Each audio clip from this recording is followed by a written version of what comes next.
I'm back! I survived the backlash from exposing our top 10 most valuable secrets about Magic Kingdom in our last video, and now I'm here to expose all our most personal secrets about how my coworkers and I, who go to Disney World every single day, survive Disney's Animal Kingdom. This is gonna be good. I work with some of the smartest people I've ever met in my entire life, and every single day of our lives, we use all our brain power, put it together to analyze every single detail of Walt Disney World. All of that knowledge and know-how has made us very opinionated about the right and wrong ways to do Walt Disney World, and you are about to be the recipient of all of that knowledge. We came up with the top 10 rules for conquering Disney's Animal Kingdom, as decided by my fellow All Ears reporters and I, who go to Disney World every single day.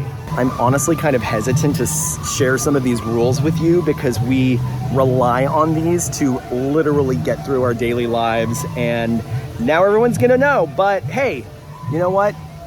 You're worth it. Our first rule, we park in Peacock. Yes, this is the Peacock section of Disney's Animal Kingdom parking lot. So everything that you see beyond the green cones right there, that is Peacock. That is where you want to try to park when you come to Animal Kingdom. Now, the cast member who I spoke to, the parking cast member, told me that between the hours of 7:30 and 8:30, and then anytime after noon, tend to be the two times when the Peacock lot are being loaded. So keep that in mind when you're arriving, especially if you do what we're doing today, arriving after 2 p.m. That's really good. Your chances are great for parking in Peacock. Then in the other direction right here, everything from us to those yellow cones is what is known as preferred parking. This is a section where people have paid extra to park closer. There's really not that much difference from the very front of Peacock to the preferred parking section right here, and you save a lot of money. And then beyond that, you see the medical section. So that is for medical parking, people who have a medical placard hanging in the front window. They are able to park the closest, which is great. And you can see that everybody is pretty close here. You're inside the tram loop when you park at Peacock, just by entering the parking lot and staying to the right. And you are able to walk very easily when you park in Peacock, which is why our reporters love it. And we're arriving just outside of security at the same time that a tram is arriving, coming from somewhere else. Another parking section other than Peacock. So rule number one, we park in Peacock. Next rule, Animal Kingdom isn't the hottest park, but my fellow All Ears reporters and I unanimously agree that even though Animal Kingdom has the reputation for being the hottest park, we really don't feel like it is. We think that distinction goes to either Epcot or Disney's Hollywood Studios, which both have large, expansive areas that are completely out in direct sunlight, zero shade. You can see from where I'm standing right now, I am shaded in Pandora and surrounded by lush greenery. Because I'm not in direct sunlight, it has cooled the temperature down dramatically from where I was standing just a couple feet away, where it was in direct sunlight. Animal Kingdom has tons of shade because of its lush vegetation, but with all of those plants comes a lot more humidity, and it makes it feel hotter even though it isn't. Sweat on the skin doesn't evaporate efficiently in high humidity, so more of the heat remains trapped within our bodies.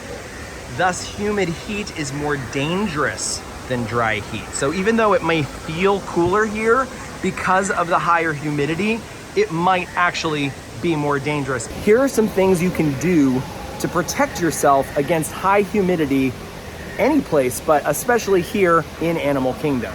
Stay hydrated with water and electrolyte drinks, okay? I have my ice water from Satuli Canteen with me right now. I have been drinking my 3 cups of ice water all day. Hydration is key. Sometimes I'll bring a packet with me, liquid IV or emergency. A lot of letters to remember, and it's hot, and I'm old. Hydration's not a joke. It's very, very serious, and I have to be honest with you, I do see medical emergencies happen in Walt Disney World. It's almost always fainting, almost always people who haven't had enough to drink or they haven't had enough to eat. So don't forget to eat something too. Take breaks from the sun or wear a wide-brimmed hat. My hat is not wide-brimmed. It is protecting my face. It's keeping some of the sun off my face and keeping me a little bit cooler, but make a fashion statement. Wear a wide-brimmed hat. The other thing is to find shade and sit in it. Take breaks. Festival of the Lion King, Finding Nemo, Big Blue and Beyond. Any place that you can find to get some shade, and especially air conditioning, is gonna really set you up for success. Wear light-colored, loose-fitting clothing. Bingo, okay? Lighter colors. It's not a big difference. I actually read a study about wearing black versus white, and it's not that big a difference, but there is a difference. And any kind of advantage you can have when you are spending a long time exposed to heat and humidity, take the advantage. Check the heat index, watch the news, watch the weather, and plan accordingly. If it's gonna be super, super, super hot like it was today, 96 degrees, feels like over 100, well, make sure you wear your light clothes, plan ahead for where you're getting all your water, and maybe pack some electrolyte packets, and definitely take some rest in the shade. This one's gonna be a bummer for a lot of people, but avoid drinking alcohol when you are in hot and humid weather. Literally, I'm gonna read you this. Alcohol combined with high temperatures means your body may not be able to regulate its own temperature effectively. And paired with humidity, which is also impacting your body's ability to do that, it could be a recipe for disaster. These are smart science people talking, not me, Breedlove, who goes to Disney World every day. I believe them. I highly recommend finding a little corner here in Pandora to chill out, cool off, and here are some other places that I like to go to chill out too.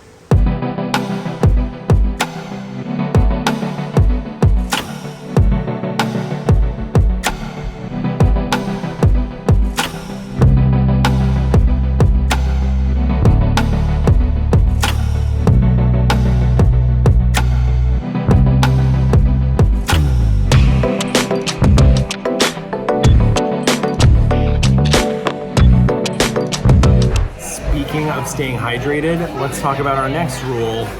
We don't pay for bottled water.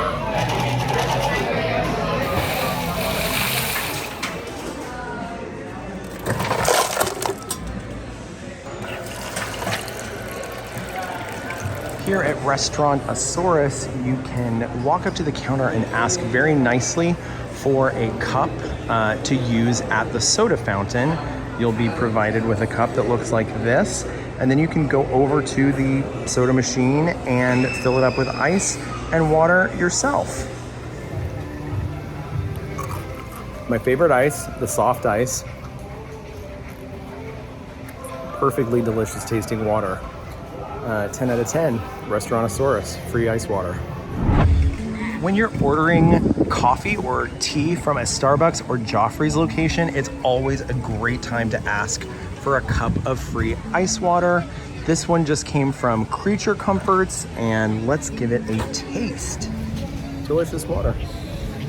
It's not my favorite ice, it's not the soft ice. Can you believe I'm reviewing ice now? Pizzafari is another location that you can walk up to the counter and ask nicely and get a cup of water. Well, I was just told in Satuli Canteen to request a water cup from someone over by the drink machine. I said, "Are you sure?" And he said, "Yes, we prefer it that way." And so I said, "I'm here to learn today." I've always gone up to the counter. Lo and behold, they had a water cup here for me. So always check with the person at the door to make sure that nothing has changed. Ask, say that you're here for a cup of ice water. But I was directed straight to the beverage machine and I was given a water cup here, which is awesome.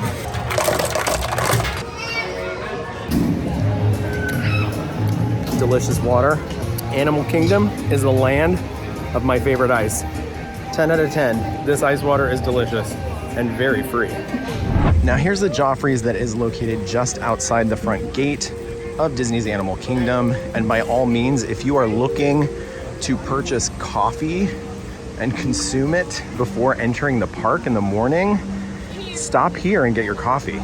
Okay, this is definitely a very convenient location.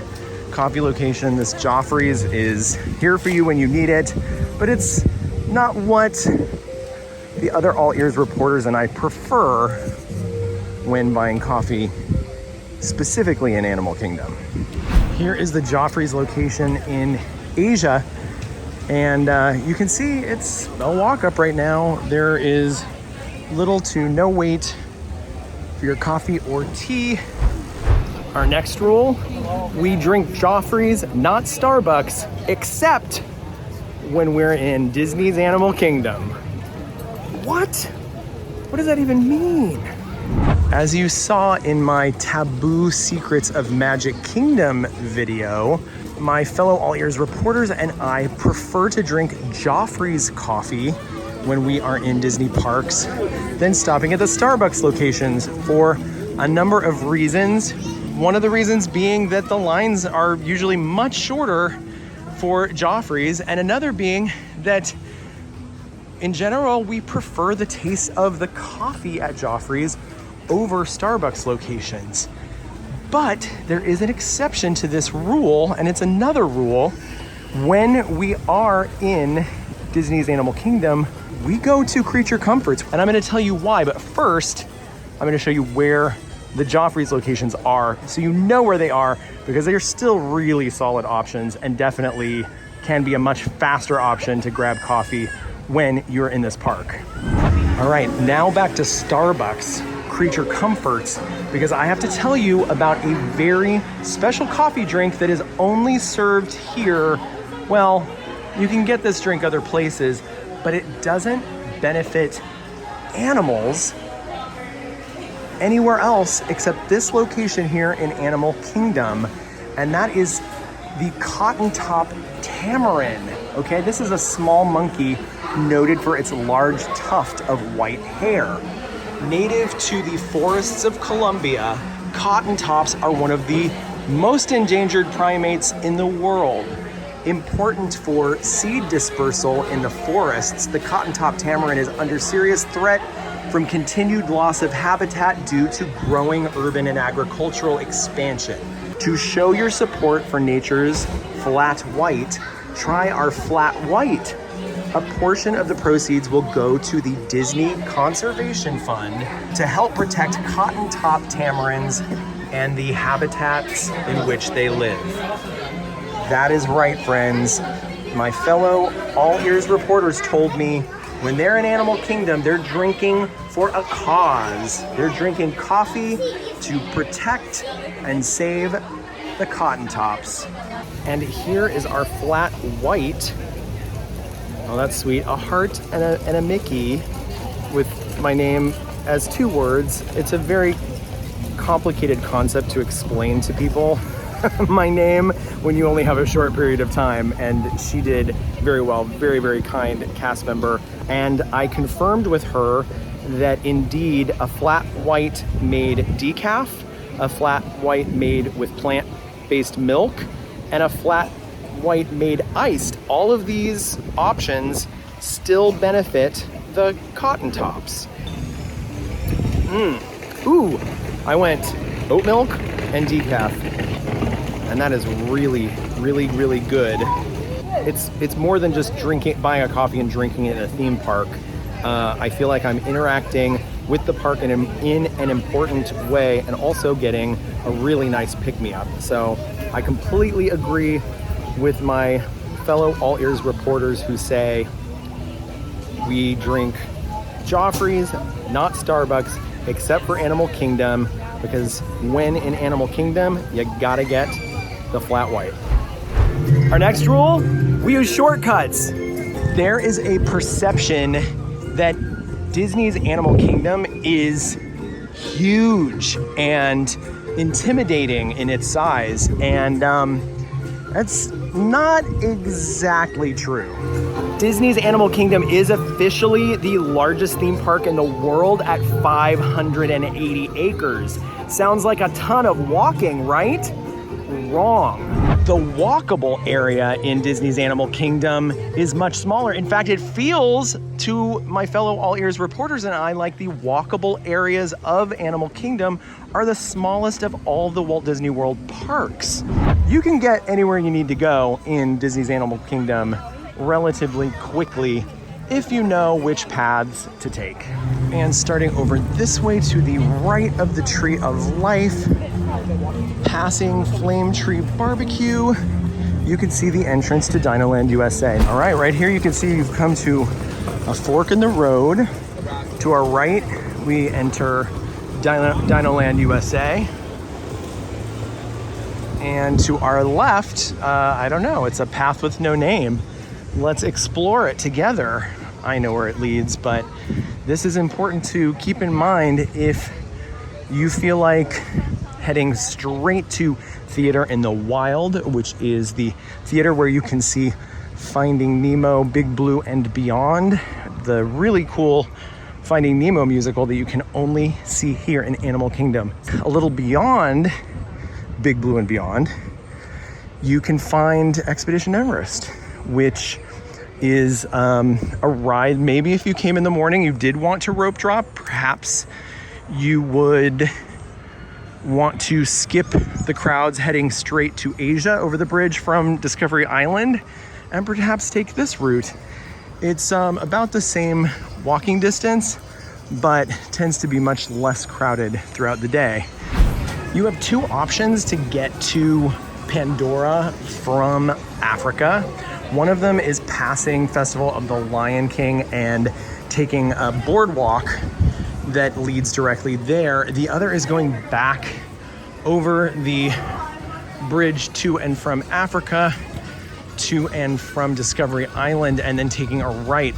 That is the way that I'm perceiving right now is going to be the fastest to get us there. And we are now headed over in this direction to Pandora. And my guess is that this route was faster. All right, our next rule, we eat in secret locations. Flame Tree Barbecue not only has delicious barbecue that my fellow All Ears reporters and I love, but they also have an amazing, amazing seating area. Now, the first thing I'll tell you is that everything is outdoors. There's no indoor seating, which means there's no air conditioning, but there is plenty of shade, and some of the seating is along the water, so you actually get a cool breeze off the water that feels really nice to me, and I actually don't really miss the air conditioning. It's also designed in such a way, well, first of all, it's themed. It's got an amazingly beautiful, detailed design and is totally immersive. And it is not only immersive because of its aesthetic, but it's also immersive because of the way these little seating areas are kind of hidden away. Take a look over here. A lot of people are taking advantage of this seating area, which is great. This is where I really feel the cool breeze off the water. It's covered up top, so you are in complete shade when you sit there. But even right now, it's, you know, it's full, but there are tables available. Nobody's sitting over in this section, and this is actually a section that I have really enjoyed sitting in the past, and also watching Kite Tales, RIP, when that was still being performed. I'm gonna say this is secret. I'm gonna say this is private.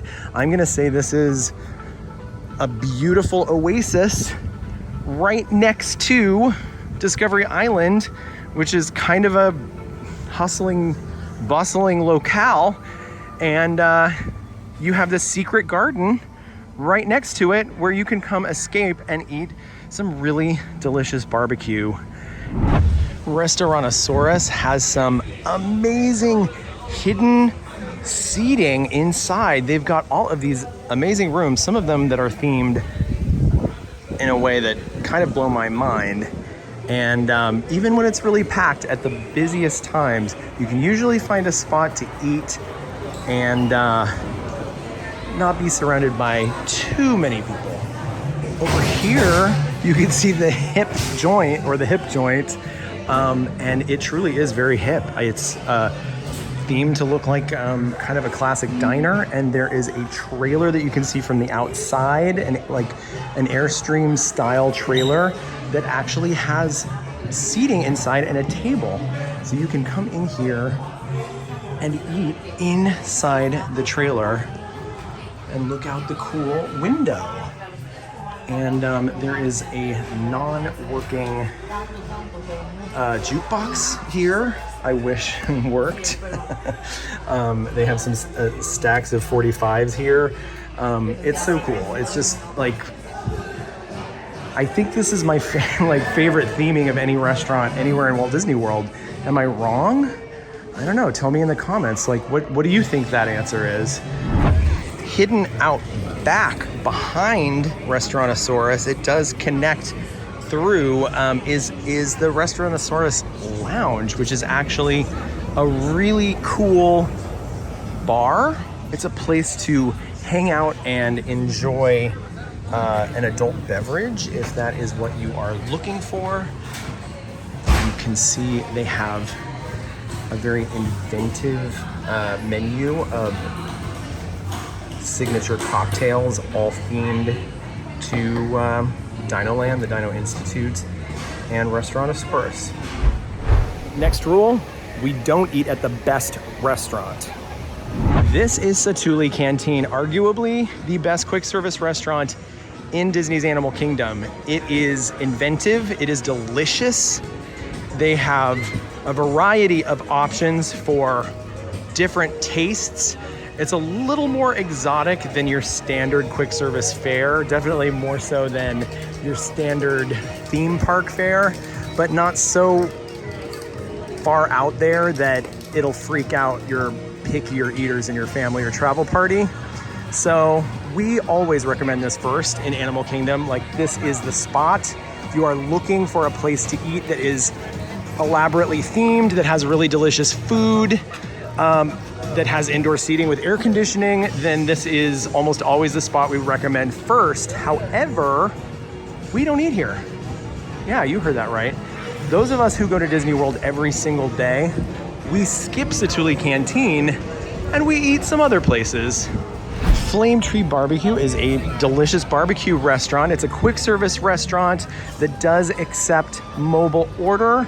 Before Satu'li Canteen opened, this would probably be considered the quick service restaurant in Disney's Animal Kingdom that we would recommend you go to. But it has sort of lost out to Satu'li Canteen in recent years. People have kind of forgotten about Flame Tree Barbecue, but we are here to tell you that just because it's been forgotten by the general public doesn't mean it should be forgotten by you. And this was one of our reporter's #1 picks. She said she feels like it has great value for money. She brings her family here and everybody can eat for a reasonable price. And she raved about the barbecue sauce and said that is her #1 reason for wanting to come here, because it is so delicious. You can see there's a little something for everybody on the menu. There's not just ribs and beef. There's also a hot link sandwich that is really delicious for plant-based eaters. That's what I always get here. You've got baked macaroni and cheese with pulled pork. It has onion rings on top. So there's a lot of options here. Yes, we love Satu'li Canteen, but this is a great alternative option for you if you're not in the mood for that or you want to try something new. My fellow All Ears reporters and I actually admitted to each other that we like eating someplace that we would almost never recommend to anyone on the site or on the channel. Welcome to Restaurantosaurus. Now for my plant-based friends, you can see up there on the sign, this is the home of the Impossible Burger, all right? This restaurant is sponsored by Impossible, so you are going to get a delicious vegan burger here at Restaurantosaurus. They also have some of my very favorite French fries in all of Walt Disney World. They're those McDonald's style, thin cut, really crispy, delicious, flavorful fries. And you're gonna get some theming in here that's gonna knock your socks off. See, socks knocked off. Why don't we normally recommend Restaurantosaurus to people? Because it's basic fast food that you can get anywhere. And when you're in Walt Disney World, we usually recommend you trying something fun and exciting. And they serve food that's very similar to fast food restaurant chains here. So it's not something that we usually hype, but for people who come here every day, we get solid meals here that we know what we're getting, good value for money, and a really cool, heavily air-conditioned environment to sit down and eat in. But this is where I like to eat.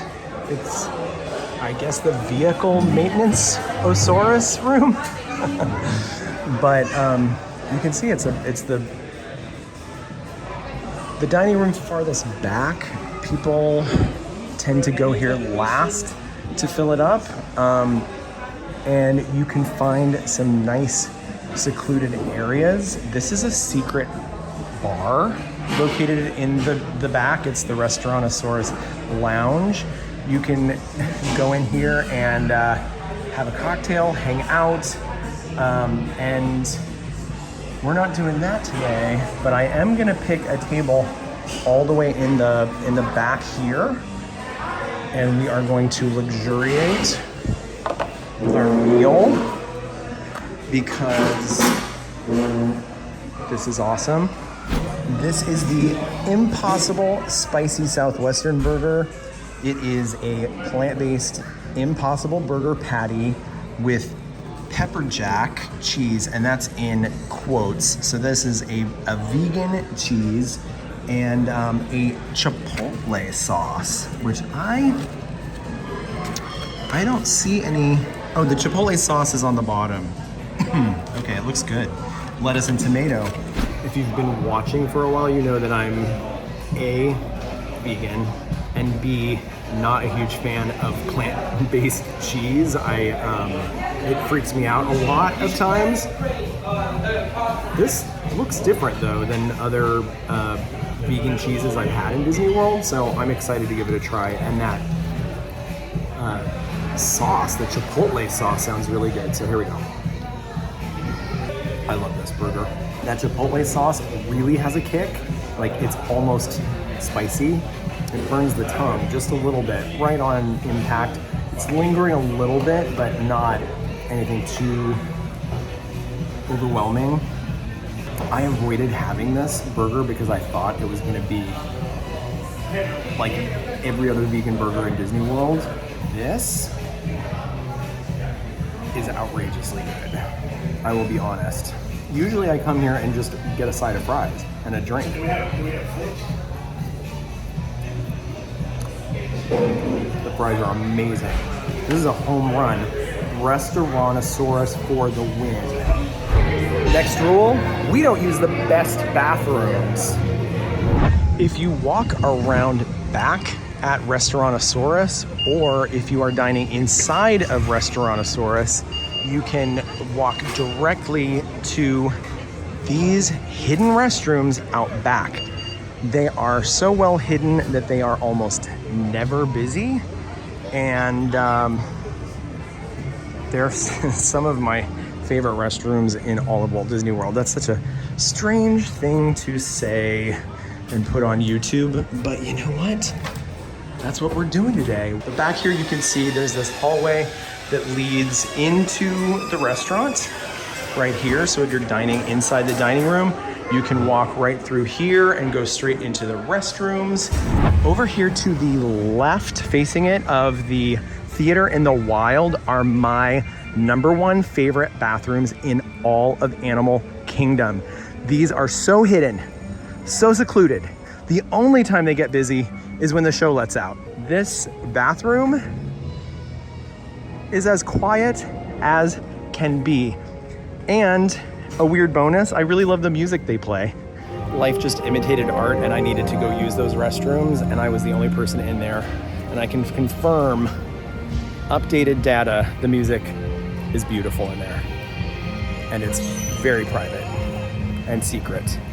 This is Pizzafari. This is a quick service restaurant that very few people will recommend you eat in.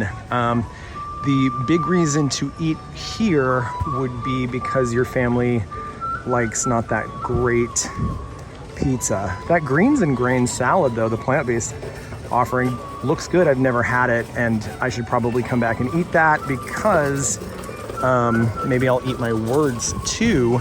But the reason I'm talking about Pizzafari today is because it has some kind of hidden secret bathrooms that are accessed both by entering the restaurant. It is closed now for the day, but it's accessed from 2 points on either side of the restroom.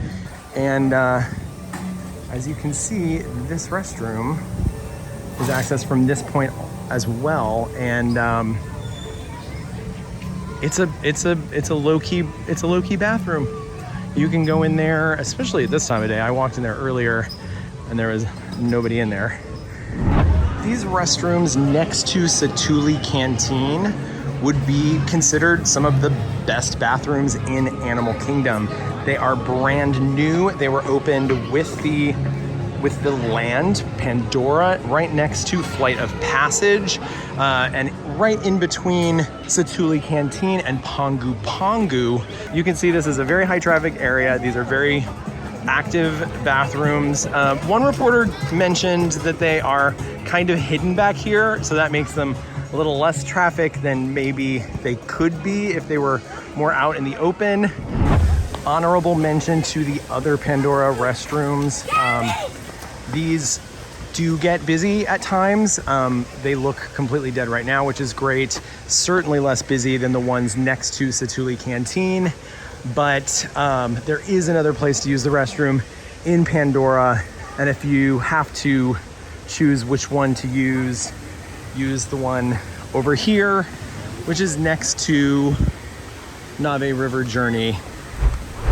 Our next rule, we always watch the shows, but especially Festival of the Lion King. We have one reporter in particular who told me she never comes to Disney's Animal Kingdom and misses Festival of the Lion King.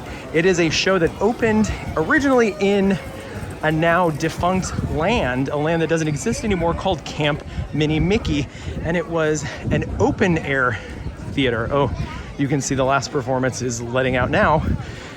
And we're testing to see, with arriving as late in the day as we have, our reporters' belief that the 5 p.m., the last show of the day, is the easiest to get into. And it looks like people are still being let through the standby queue, and we are less than half an hour away from the last performance of the day.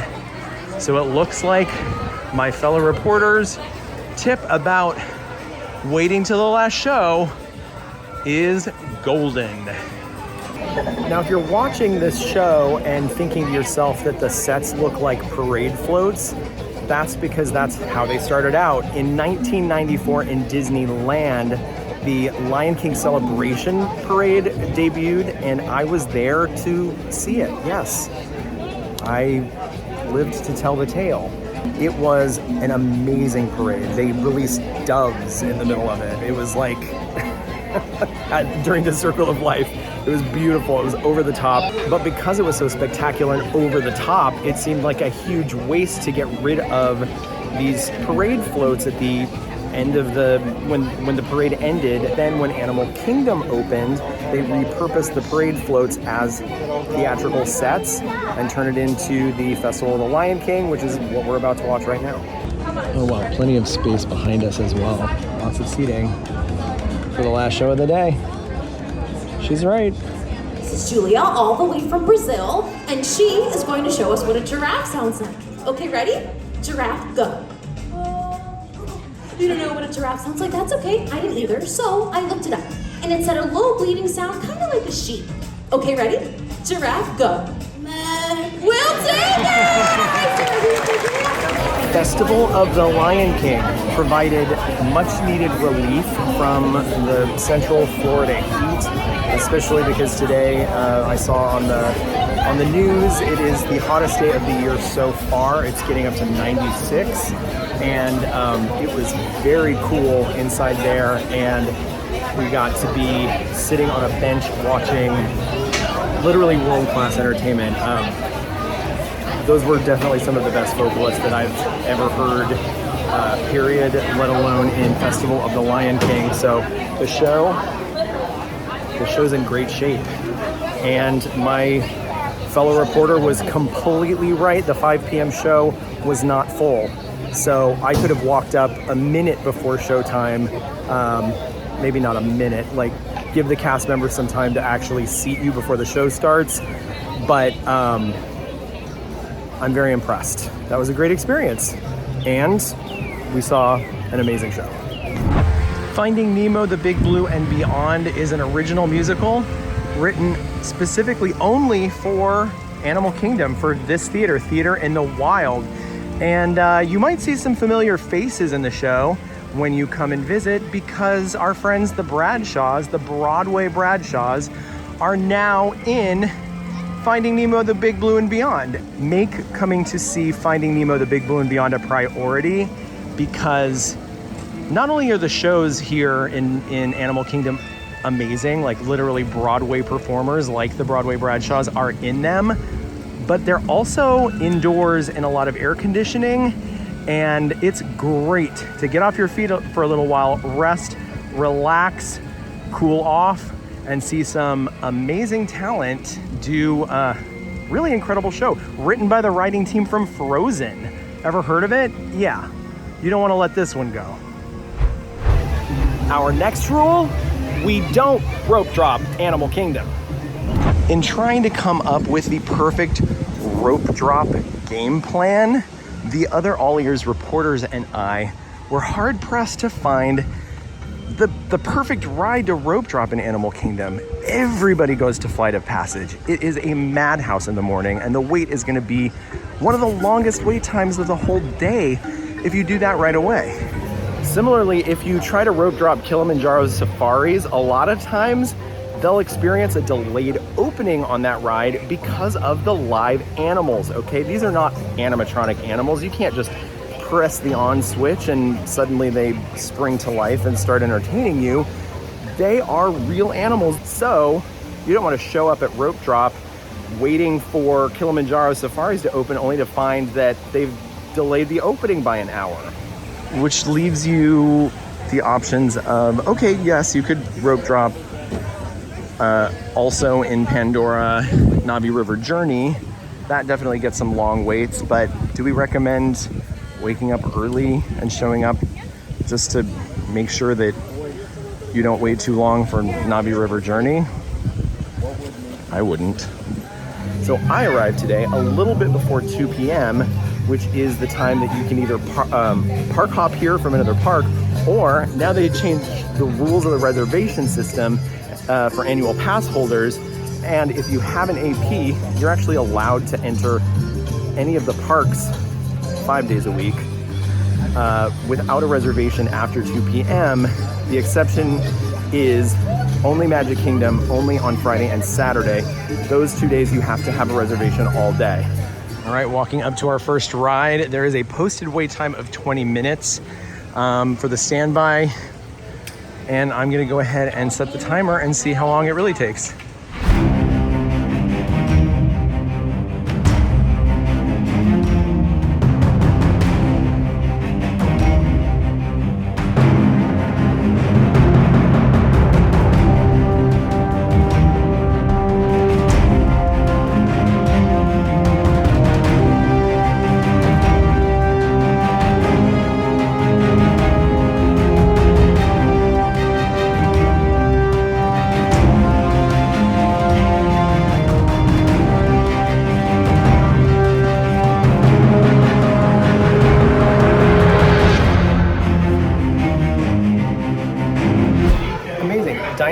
posted wait time 20 minutes. 13 minutes it took us to get into the pre-show, and 21 minutes we boarded the ride vehicle. Sounds pretty good to me. Walk on for Kilimanjaro Safaris. Now, this is wild. It was 90 minutes earlier. You literally cannot come to Animal Kingdom without riding Kilimanjaro Safaris. This is the flagship attraction. It is the centerpiece. It is why there are 580 acres of this park. It is animals in Animal Kingdom.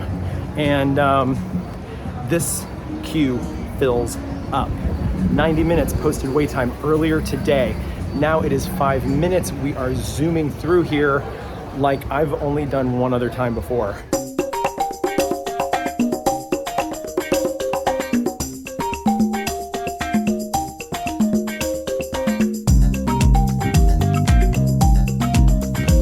Kilimanjaro Safari's total walk-on. Didn't see a ton of animals, but that is kind of my experience with this ride. I have bad luck with Kilimanjaro Safaris. I've said it before. Does not take away from the magic of seeing some animals and getting to drive off-road in the ride vehicle and see some of the 580 acres that is Disney's Animal Kingdom. Just a note, it is advised to come earlier in the morning if you want to see the most animals. If you want the best chance of seeing the most animals, it is recommended you come earlier in the day. It's also when the wait times are going to be longer. Like I said, it was 90 minutes when I looked earlier. Flight of Passage. Animal Kingdom closes in 6 minutes, but we are about to invoke the rule that if you are in line for a ride before the park closes, you will be allowed to wait in that queue and ride the ride no matter how long it takes. Now, the posted wait right now is 55 minutes. It has been our experience that Disney inflates the wait times right before closing to discourage people from getting in the queue and making long lines happen and making cast members stay super late. So we are going to set the timer right now and see if that is the case tonight, because this is a strategy that the AllEars reporters that I work with say is the best way, number one best way to ride Flight of Passage.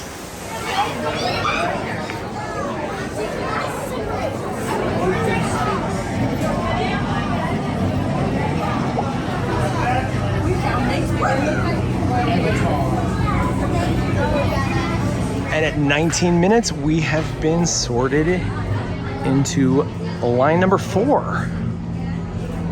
Wow.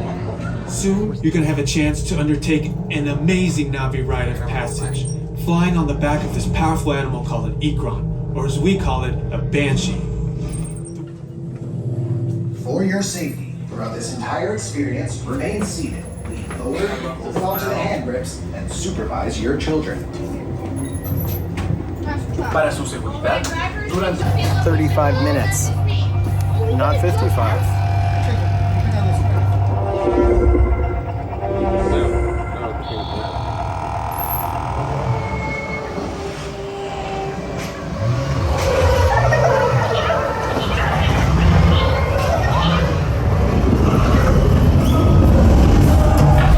Flight of Passage posted 55-minute standby wait at the very, very end of the day. 6 minutes before 7 p.m.